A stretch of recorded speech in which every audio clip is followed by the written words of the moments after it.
And now, a word from our sponsor.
Recently, Fortune named the most admired companies in the world, as well as the 100 best companies to work for.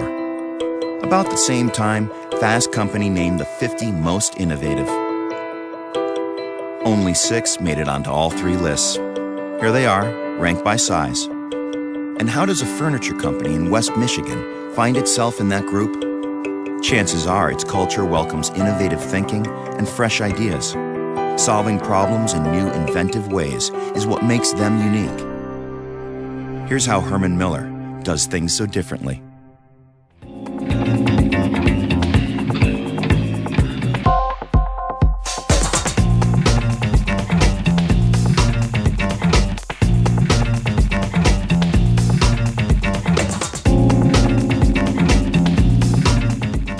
Ever since entering the office furniture market, a pivotal moment in its history, Herman Miller has been producing award-winning designs. Designs which are so timeless that they are still part of the Herman Miller range today, despite having been conceived decades ago, such as the Eames lounge chair, the Nelson marshmallow sofa, and the Noguchi coffee table.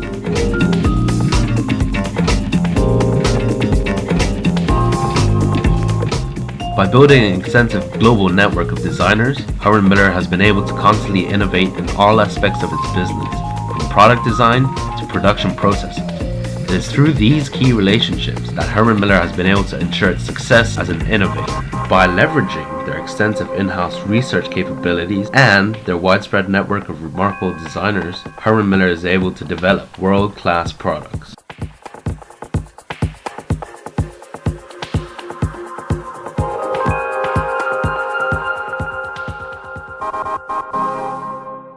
Herman Miller defined themselves as design-driven and research-based. They organize their R&D activities in a hybrid structure, combining the best of centralized and decentralized structures. We also see that a significant amount of their revenue is spent on R&D, extraordinary for a furniture company, but not so for Herman Miller.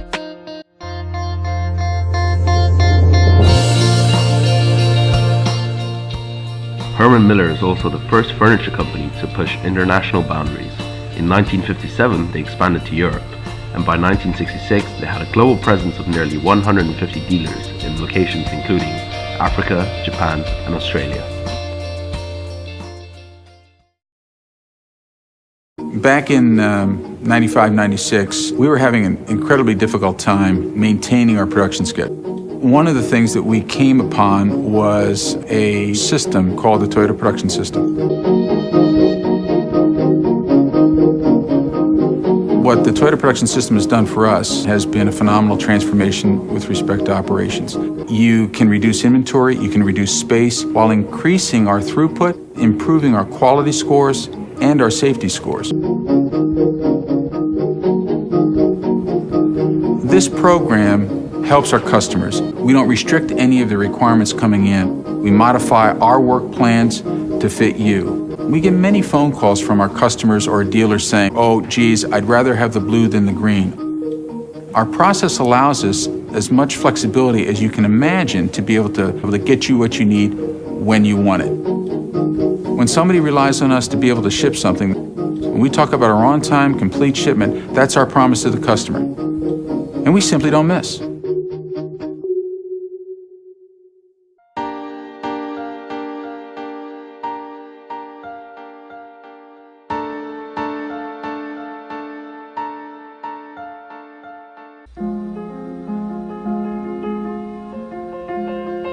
Their development is design-driven and research-based.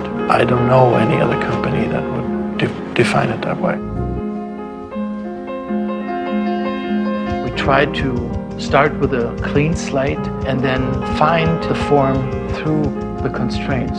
There's almost no area where I cannot give you a reason why the shape is like this and it needs to be this way.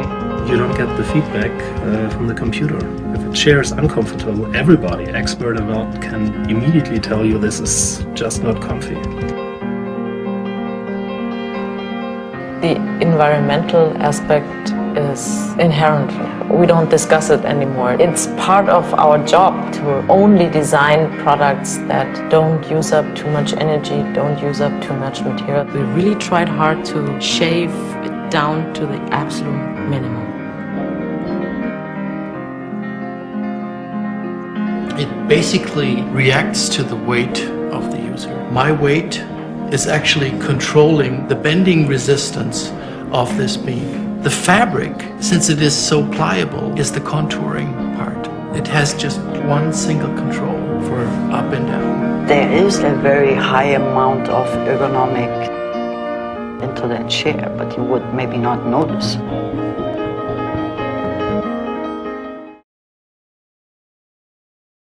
As of 2009, our VOC air emissions were down 93%, processed water use down 77%, and solid waste is down 88%. We realize we're still a ways from getting to zero. After all, it's not the first 20% of something that's the toughest to cut, it's the last. But we're the types who think the only way to achieve audacious results is to set audacious goals.